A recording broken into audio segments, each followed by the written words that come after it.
नमस्कार दोस्तों, कैसे हैं आप लोग। मैं हरि गोविंद मिश्र आप लोगों का स्वागत करता हूं अपने YouTube channel Bharat Darshan with Hari में। तो दोस्तों, इस समय मैं खड़ा हूं केलवाड़ा में, जो कि कुंभलगढ़ में है। और यहां से कुंभलगढ़ किले की दूरी 7 किलोमीटर है। मैं कल उदयपुर से हल्दी घाटी आया, हल्दी घाटी से मैं फिर कुंभलगढ़ आया और अब बज रहे हैं 6:30 और यहाँ से 7 बजे बस आएगी। मैं यहाँ से जाऊँगा नाथद्वारा और वहाँ से फिर उदयपुर से फिर हमारी यात्रा शुरू होगी चित्तौड़गढ़ के लिए। तो दोस्तों, बने रहिए हमारे चैनल के साथ। दोस्तों, इंतज़ार करते करते 7:30 बज गए हैं और अब पता चल रहा है कि यहाँ से नाथद्वारा के लिए सीधी कोई बस नहीं मिलेगी, क्योंकि कल यहाँ कोई बवाल हो गया, जिसकी वजह से आज यहाँ पर बंदी का आह्वान किया गया है। तो दोस्तों, एक बस यहाँ आई है जो कि बड़गाम तक चलेगी, तो हम उसी बस से बड़गाम तक आ गए। अब बड़गाम से समीचा की दूरी लगभग 15 किलोमीटर है। तो बड़गाम से मुझे एक भाई साहब बाइक वाले मिल गए, जो कि समीचा से 4 किलोमीटर पहले ही हमें छोड़ देंगे। देखते हैं वहाँ से हमें क्या साधन मिलता है। अगर नहीं मिलेगा तो 4 किलोमीटर हम पैदल चलेंगे।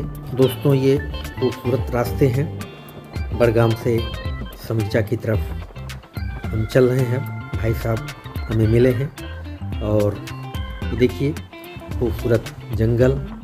रोड दोस्तों बहुत ही अच्छी है, पतली है लेकिन बहुत ही खूबसूरत है। ये खूबसूरत से पहाड़, जंगल और यहाँ का नज़ारा बहुत ही ज़बरदस्त है। बहुत ही सुंदर प्राकृतिक रूप से सुदृढ़ मेवाड़ का ये क्षेत्र है।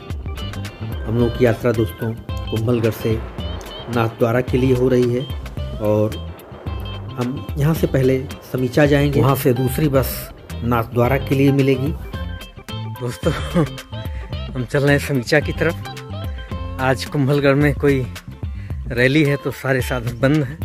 मैं बड़गाम तक बस से आया था, वहाँ से एक भाई जी ने बाइक से लिफ्ट दे दिया यहाँ तक और यहाँ से 2-3 किलोमीटर है समीचा।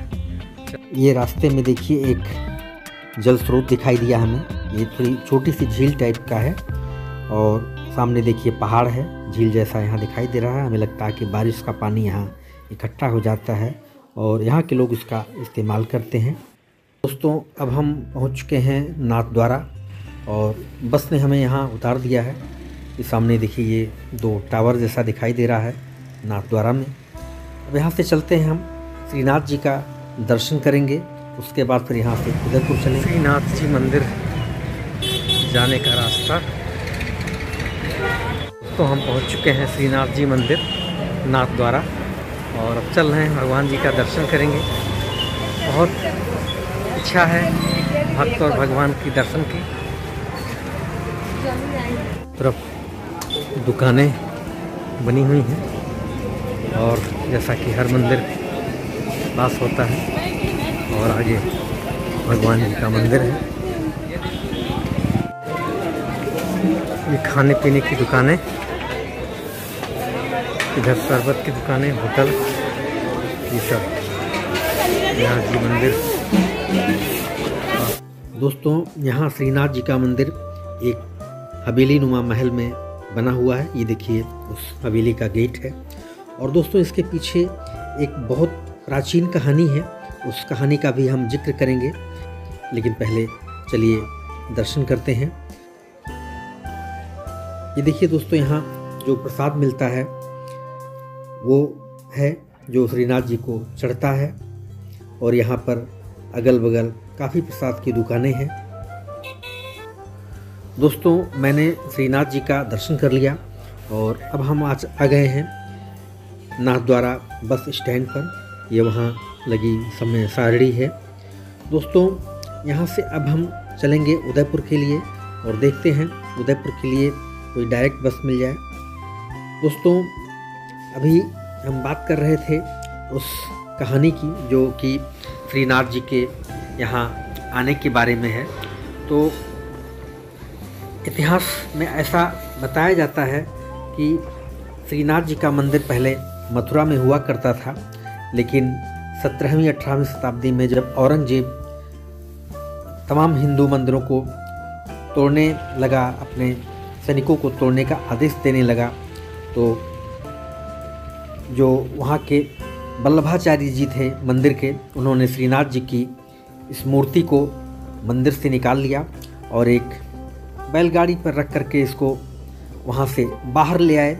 और उन्होंने तमाम उस समय के हिंदू राजाओं से श्रीनाथ जी के मंदिर बनवा करके उनका विग्रह स्थापित करने के लिए कहा, लेकिन कोई भी उस समय का हिंदू राजा इसके लिए तैयार नहीं हो पाया।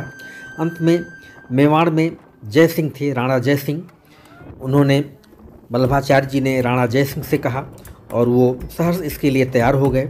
दोस्तों, राणा जय सिंह ने यहीं पर एक हवेली बनवाई और उसी हवेली में इस जो विग्रह है भगवान श्रीनाथ जी का, जो कि एक 7 वर्षीय बाल रूप श्री कृष्ण जी का है, उनका यहाँ मंदिर बनवाया और उस मंदिर में उस श्रीनाथ जी के विग्रह को स्थापित कराया। दोस्तों, ऐसा माना जाता है कि श्रीनाथ जी का जो विग्रह है ये मथुरा में गोवर्धन पर्वत से स्वयं प्रकट हुए हैं और ये एक 7 वर्षीय बालक के रूप में दिखाई देते हैं। पहले उदयपुर गए थे और उदयपुर से अब हम चल रहे हैं मंडफिया की तरफ और उदयपुर से मंडफिया की दूरी लगभग 80 किलोमीटर है और ये उसके बीच में जो रास्ते हैं उनका खूबसूरत व्यू है। दोस्तों, एक घटना कल मेरे साथ और हुई, मैं उसका भी जिक्र आप लोगों से करना चाहूँगा। हुआ ये कि मैं जब हल्दी घाटी से कुंभलगढ़ की तरफ जा रहा था तो वहाँ से थोड़ी ही दूरी पर श्रीनाथ जी का मंदिर था, लेकिन चूँकि ये मेरी एक विशुद्ध ऐतिहासिक यात्रा थी तो मैंने सोचा कि पहले कुंभलगढ़ चलूँगा और उसके बाद अगर समय मिला तो श्रीनाथ जी का दर्शन करूँगा। लेकिन कुंभलगढ़ से पहले समीचा में बस ने मुझे उतार दिया और वहाँ मैं एक जगह बाथरूम करने के लिए गया। संजोग से वहाँ मेरा चश्मा गिर गया और जब मैं दूसरी बस में बैठ गया तब मुझे ध्यान आया कि मेरा चश्मा यहाँ गिर गया। दोस्तों, आज जब मैं कुंभलगढ़ से समीचा वापस आया तो मेरा वो चश्मा मुझे उसी स्थान पर गिरा हुआ मिला। ये मुझे श्रीनाथ जी की कृपा लगती है। तो दोस्तों, ये रहा कुंभलगढ़ से श्रीनाथ जी नाथद्वारा और नाथद्वारा से उदयपुर और फिर उदयपुर से मंडफिया में सांवलिया सेठ जी के मंदिर तक की यात्रा का ब्लॉग। दोस्तों, ये ब्लॉग अच्छा लगा हो तो इसे लाइक कीजिए, शेयर कीजिए अपने दोस्तों को।